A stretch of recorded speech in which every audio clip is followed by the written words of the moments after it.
Welcome back to Ape Escape 2 with me, Matthew Caddies, aka Poogie. So, we have another new gadget and long story short, this is another gimmick-based one, but this one might actually be helpful unlike the banana rang. At least in the upcoming level, because there's going to be a lot, and I do mean a lot of fire. So yeah, this is the water cannon, and basically by rotating the right analog stick, you will be able to put out fires, which will get in your way otherwise. Seriously. So it is somewhat useful, not like the banana rang, which is only used to, to aid in the capture of monkeys, really. It can also can be used, I say, on these water wheels, which, of course, a powder thing. A gimmick that was in, even though it was with more upright ones, if you know what I mean. I know it's a bit confusing, but yeah. Anyway, we're off to encounter the pirates today. Arrg, matey, and stuff like that. Yo-ho-ho and a bottle of rum or something. Anyway, that being said, we have a pirate ship, absolutely. And it seems to be more Long John Silver than Monkey D. Luffy, so... in that case, let's indeed get some of the monkeys. There are a fair few monkeys on the... and Robert Louis Stevenson. Nice reference there, game. Seriously. To the very author of Treasure Island. Anyway, that being said, here we have a couple of monkeys being lost out of the thing, but I do not know. Is there another monkey named Ernie? Otherwise, this is a busted flush otherwise. Anyway, yeah, there are two monkeys right off the bat shooting themselves out of cannons because apparently that's how they roll. Now, the main reason I am trying to use the propeller to get to the top of the ship is that there is actually a monkey playing lookout here. And he is on the crow's nest. And there's also a couple of monkeys, no joke, acting out Titanic here. One of which I got Pugwash. Captain Pugwash, apparently. Yeah, what, you can't call them like, and Jim Hawkins, okay, so we've got some, like, pirate references. I'm surprised that they didn't call them, like, Jack and Rose, seriously. You had them acting out Titanic, and you didn't call them Jack and Rose. I don't know what's wrong with you, game, at least not the British version, anyway. Anyway, over here we have a couple more fires. This is what the water cannon is for. So let's indeed select it and put out these fires. And this is another level where the music is actually quite funky. Which is kind of weird for a pirate level. Yeah, it doesn't really fit the aesthetic of a pirate level, but the piece of music itself is actually pretty good. Seriously. Still not as great as Soichi Terada's music, but I'll take it. I'll take funky music anyway. Anyway, that being said, some more annoying piggies here as well, and these explosive rocks, which you can actually use a water cannon on. Seriously, so less gimmicky than the banana rang, and it works well on these fiery enemies as well. This may well be one of the only places you can use it though, so it is still somewhat gimmicky, but less so than the thing. You will also note up here there are 4 cannons. Indeed, there is a monkey inside one of them, and he will continue to launch himself out of the cannon. So let's see, yep, there he is, right behind them. So I want to sneak up on him because he's quite a fast monkey.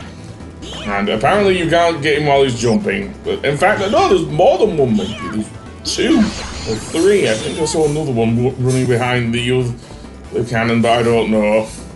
Ignore me, I'm an idiot. So, yeah. What hit me? Oh no, that was a cookie. So yeah. Without the aid of Pipotchi, it's going to be a bit hard, especially since, as I say, we saw at the end of the last episode that Red Monkey of the Freaky Monkey 5 had actually captured Pipotchi, and indeed, gone that way. Bradley, okay, that's not a reference to anything unless you're really desperate. So let's go over to the big door at the other end of the room. which should be open now, I think. It wasn't earlier, and in this area we have an area full of... I'm sorry I said area twice, but never mind. We'll use the water cannon on the left wall on this water wheel, which will bring out this platform. The one thing is the hit detection with the water cannon is not great. But never mind. We have some stone throwing monkeys over here. Or one of them anyway. And yeah. Dick. Okay. He's being a bit of a dick, that's true. But never mind that. So let's go over here to the right to find nothing at all. And indeed, through this door, and indeed, over here we have the return of the annoying rowing boat dinghy thing, which in all reality, if it were made of rubber, it would probably be pretty much deep within the lava, but video game logic and all that. Over on the left there, you will see a platform with a couple of things. You know my feelings, my dislike of the boat mechanics in Ape Escape. Those have not changed in Ape Escape 2. Maybe it moves a bit faster than in Ape Escape 1, but thing isn't. And we have another fire-breathing monkey. Again, we can just sneak under his fire and do... and his appropriately, it is named Tabasco. I like that.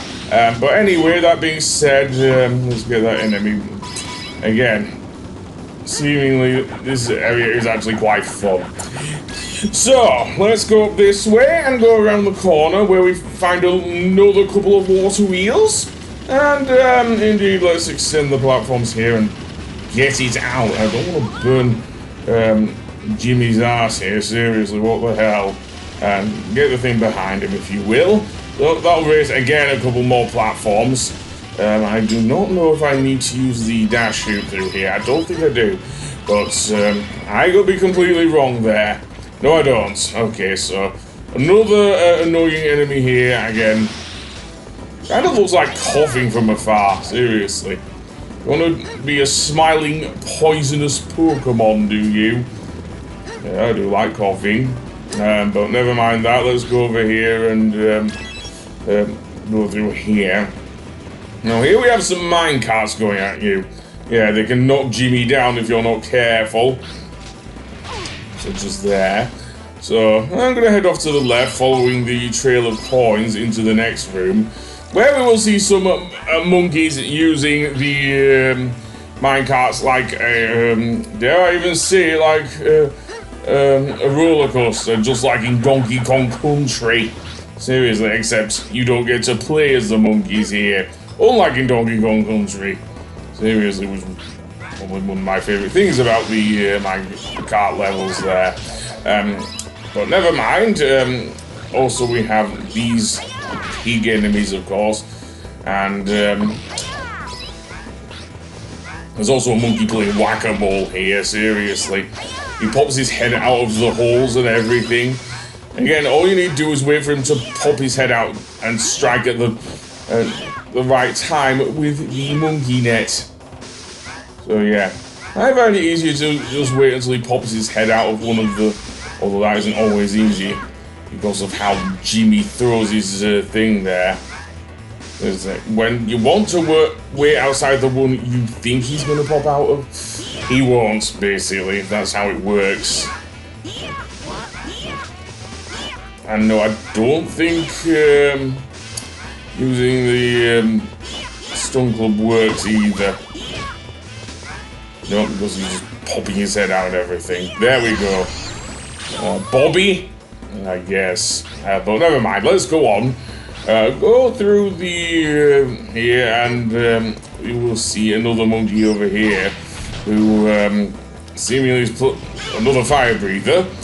Okay, well, same thing applies. Sneak under him, seriously. There's another monkey called Itchy. Otherwise, again, this is just a waste of time. But never mind, go on through here.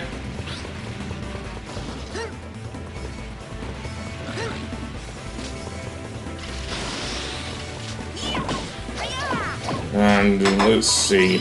More coins, yada yada yada. Another stupid pig enemy. And not much else. absolutely.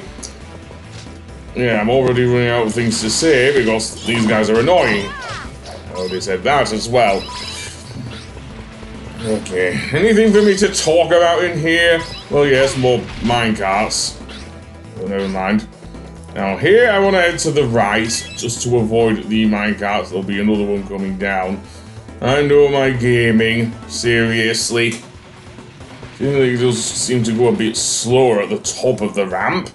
And going through here, we will get to this area with a monkey riding around again in a minecart. All you do is switch up the tracks and he'll go careening off the edge and into the ground, seriously. Where he will be stunned for a bit. And a nice reference to Indiana Jones. Even if it is the second worst Indiana... Actually make that the third worst. Yeah. Temple of Doom is no longer the worst one. Seriously, I don't know if it's Kingdom of the Crystal Skull or Dial of Destiny, which seemingly tried to recast Indiana Jones, but whatever. And sadly, no Pipotchi. Sadly, no Pipotchi. Or Pipotchi! Pipotchi. Well, that being said, let's go through here. And then jump over the minecarts again, but yeah, there is another monkey riding the minecarts here, going in circles here again. Again, all we need to do is hit the switch and he'll fall off, basically.